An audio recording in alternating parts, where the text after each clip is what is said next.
It's 6 a.m. Or maybe it's 7. The alarm went off 10 minutes ago. You are awake, but you aren't moving. You're lying there, staring at the ceiling. Or maybe you've buried your face back into the pillow.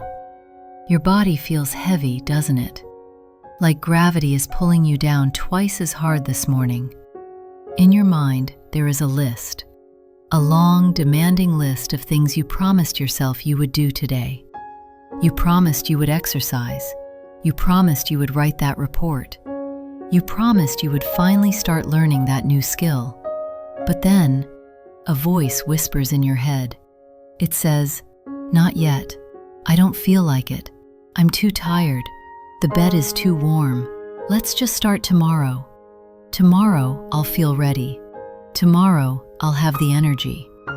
And so, you close your eyes. You negotiate with yourself. You decide to wait for that magical spark, that surge of energy that will make the work feel easy. You decide to wait for motivation. But here is the truth, my friends. That spark, it isn't coming. And waiting for it is the single reason why you feel stuck in the exact same place you were last year. We have been lied to. We have been told that to take action, we must first feel excited. But what if I told you that the feeling of readiness is a myth? What if the secret to changing your life isn't about feeling good, but about being able to move when you don't feel anything at all? Let's talk about that. Hello, my dear friends. Welcome back to Mira's English podcast. I am so happy you are here with me today. Whether you are walking in the park, driving to work, or maybe lying in bed trying to find a reason to get up, this space is for you. Here, we don't just learn English, we learn the language of life. We explore the feelings we all share but rarely talk about. We look for quiet strength in a noisy world. Today, we are going to have a very honest conversation. It might be a little uncomfortable at first, because we are going to touch on something we all struggle with: procrastination, laziness, the heavy feeling of resistance. The title of today's story is "Stop Waiting for Motivation," because motivation is a fair weather friend. It leaves when the storm comes. But there is something else, something stronger, something deeper, that will stay with you through the rain. Take a deep breath with me. Let your shoulders drop. Let's begin. I want you to imagine a scenario. Imagine you are a writer. You sit down at your desk.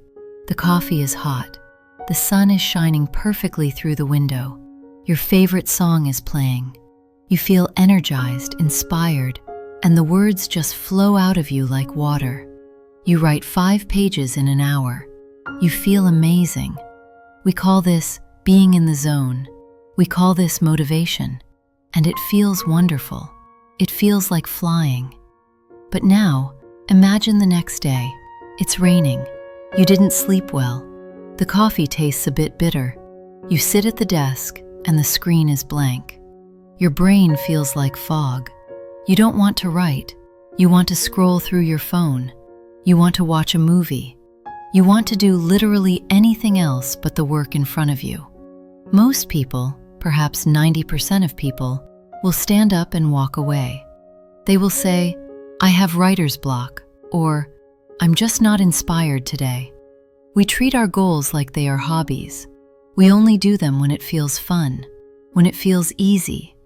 This is the great lie of modern society.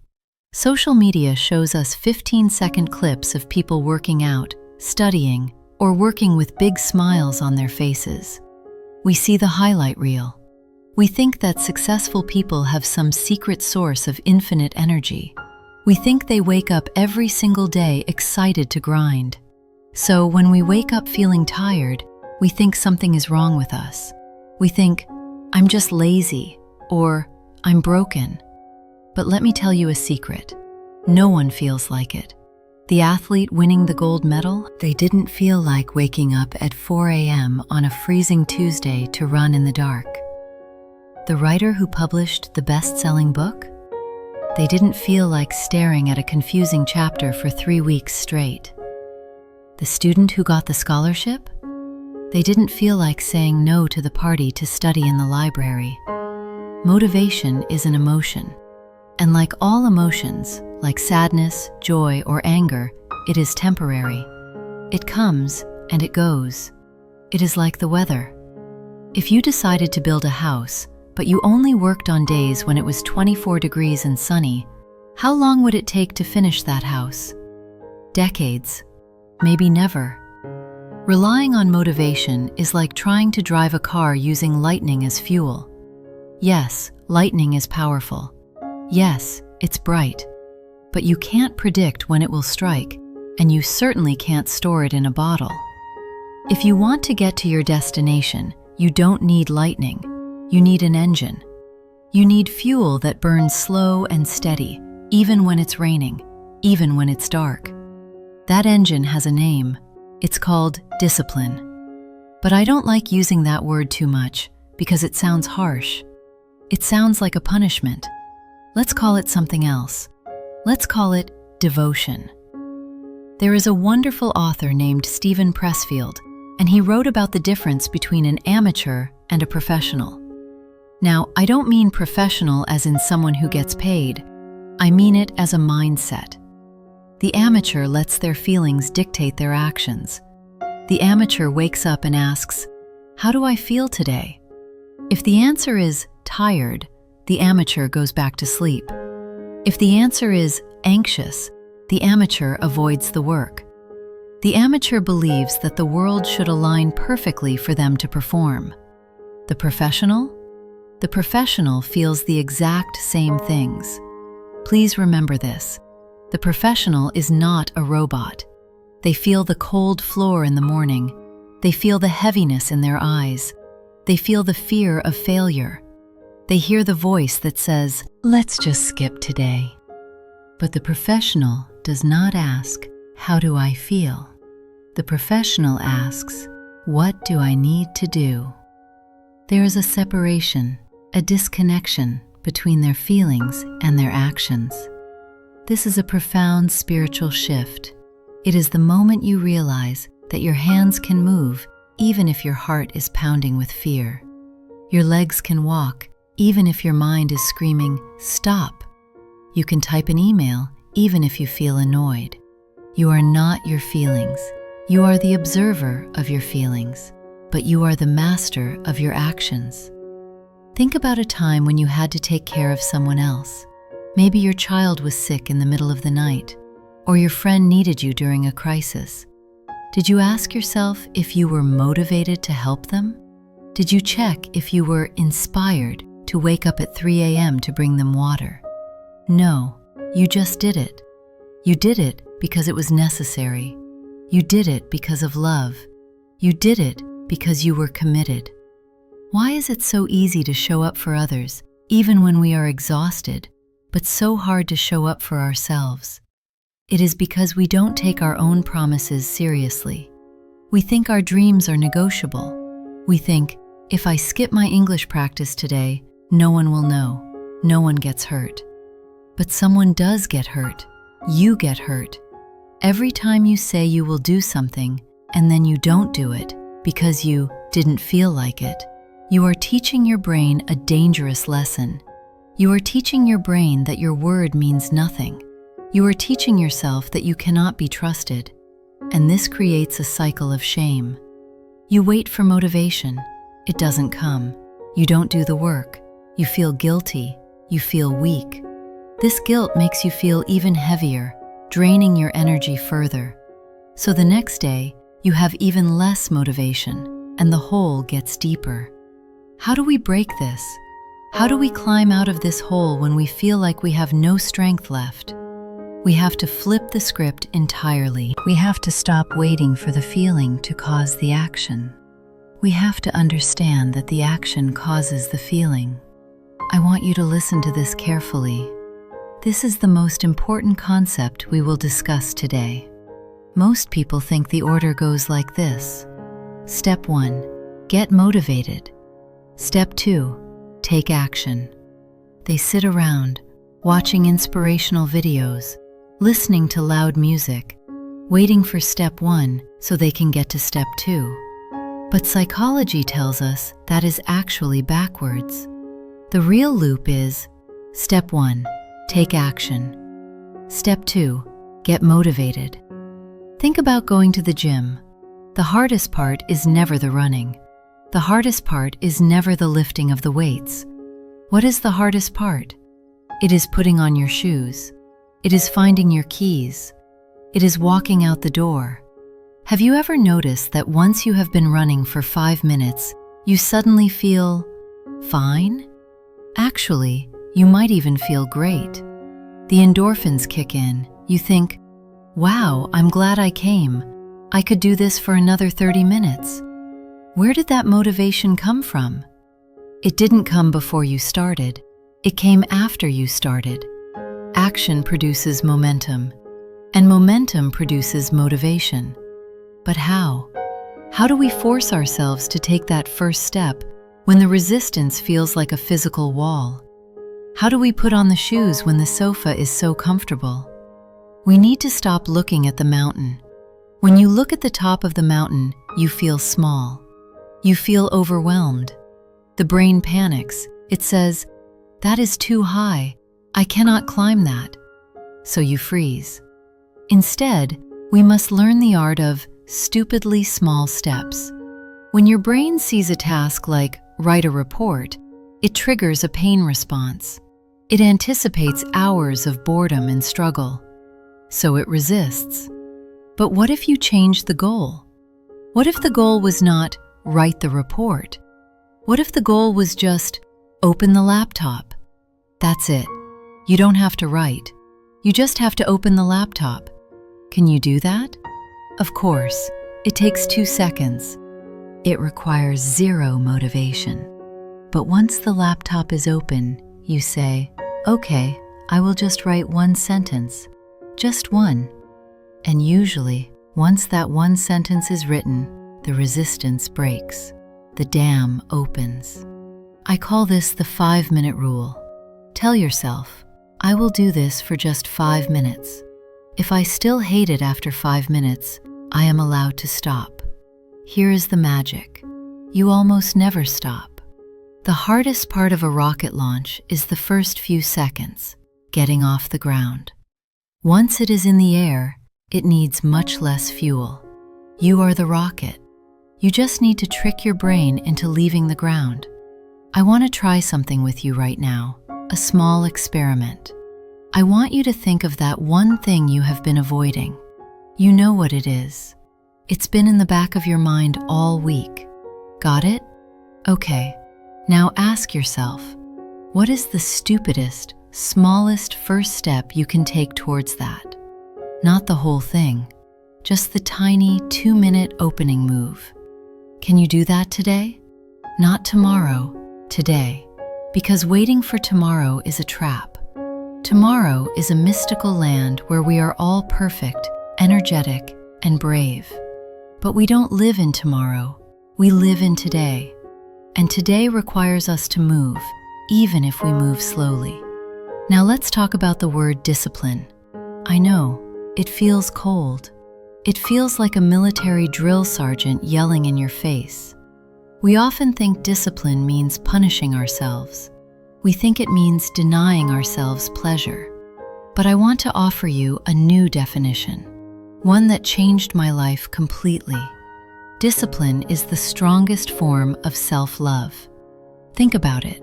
If you truly love someone, let's say a child, do you let them eat candy for dinner every night just because they feel like it? Do you let them skip school because they are tired? No, you make them eat vegetables. You make them go to bed early. You make them study. Why? Because you love them. Because you want them to be healthy. Because you care about their future more than their momentary pleasure. So why do you treat yourself with less love than that? When you skip your workout to watch TV, you are not being kind to yourself. You are neglecting yourself. You are prioritizing the momentary comfort of your present self over the health and happiness of your future self. I want you to use your imagination for a moment. Close your eyes if it's safe to do so. Imagine yourself 6 months from now. Imagine a version of you who didn't quit. A version of you who showed up every day, even when it was raining, even when it was hard. Look at that person. Look at how calm they are. Look at how proud they feel. They have built the body, or learned the language, or saved the money. That person is waiting for you. That person depends on you. Every time you choose discipline, you are sending a gift to your future self. You are saying, I love you enough to do this hard thing today, so that your life will be easier tomorrow. Real self-care isn't always bubble baths and chocolate cake. Sometimes, self-care is waking up early. Sometimes, self-care is sweating in the gym. Sometimes, self-care is sitting down to budget your finances. It is parenting yourself with love. So the next time you feel lazy, don't criticize yourself. Don't say, I'm so weak. Instead, say, I love myself too much to let this slide. I respect my future too much to stay in this bed. This brings us to the core of the problem. Often, we fail because we are trying to change our actions without changing our identity. If you offer a cigarette to a person who is trying to quit, and they say, no thanks, I'm trying to quit, they still believe they are a smoker. They are a smoker who is trying to stop. It is a struggle. But if they say, no thanks, I'm not a smoker, that is a shift in identity.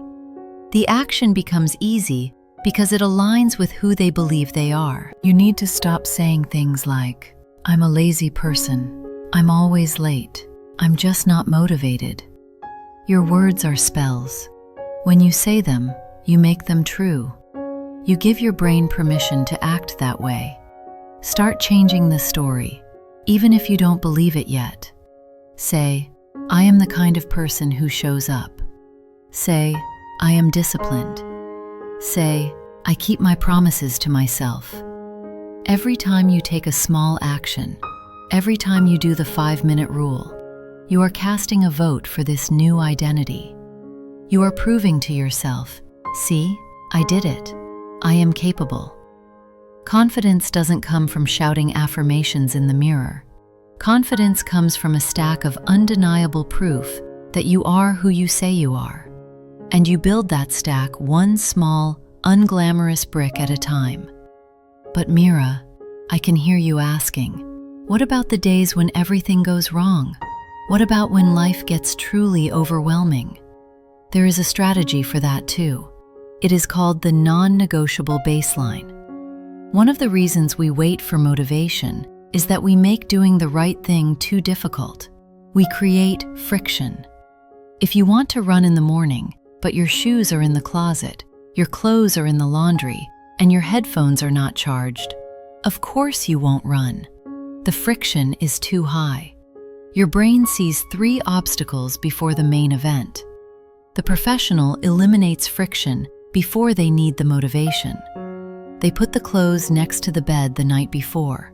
They put the book on the pillow. They fill the water bottle. They make the good choice the easy choice, and they make the bad choice the hard choice. If you spend too much time on social media, delete the app. Make yourself log in through the browser every time. Add friction. If you watch too much TV, unplug it. Put the remote in a drawer. You have to design your environment so that your laziness actually works for you, not against you. But beyond the environment, there is a mental tool, a switch you can flip in your brain. It is the power of no negotiation. Think about brushing your teeth. Do you wake up in the morning and have a debate with yourself about brushing your teeth? Do you ask, do I feel inspired to brush my teeth today? Do you make a pros and cons list? No, you just do it. It is non-negotiable. It is just what you do. What if your goal became like brushing your teeth, not something you decide every day, but something you already decided a long time ago? The decision is made. The debate is over. When the alarm rings, don't start a negotiation with your brain. The moment you start negotiating, you lose. Because your brain is a very good lawyer. It will give you a million valid reasons to stay in bed. It's cold. You worked hard yesterday. You need rest. Don't listen to the lawyer. Be the judge. Bang the gavel. The decision is made. We move. Now, I want to tell you something that might surprise you. Being disciplined doesn't mean you have to be perfect. It doesn't mean you have to crush your goals every single day with 100% energy. There is a dangerous trap called all or nothing thinking. We tell ourselves, if I can't do a full 1-hour workout, then I won't do anything at all. If I can't write 1,000 words perfectly, then I won't write a single word. This is perfectionism disguised as laziness, and it kills dreams faster than anything else. I want you to embrace the concept of the bad workout or the bad writing session. The days when you show up but you move slowly. The days when your focus is weak. The days when you just go through the motions. Do you know what? Those days count. In fact, those days count more. Because on the good days, showing up is easy. Anyone can work when they feel like a superhero. But on the bad days, that is when you build character. The workout where you felt tired but did it anyway, that is worth double. Because you prove to yourself that you are stronger than your mood. Consistency is far more important than intensity. A river cuts through rock not because of its power, but because of its persistence. It never stops flowing. You don't need to be a tsunami, you just need to be a river. Keep flowing, even if it's just a trickle. As we come to the end of our time together today, I want to leave you with one final thought. We often think that discipline restricts our freedom. We look at disciplined people and think their lives are boring or rigid. But the opposite is true. Discipline is the only path to true freedom. If you are not disciplined, you are a slave to your moods. You are a slave to your impulses. You are a slave to the weather, to the notifications on your phone, to the laziness in your body. You are blown around like a leaf in the wind. That is not freedom. That is chaos. True freedom is being able to choose the life you want and having the strength to walk towards it, regardless of how you feel in the moment. True freedom is trusting yourself. It is knowing that when you say, "I will do this," it will happen.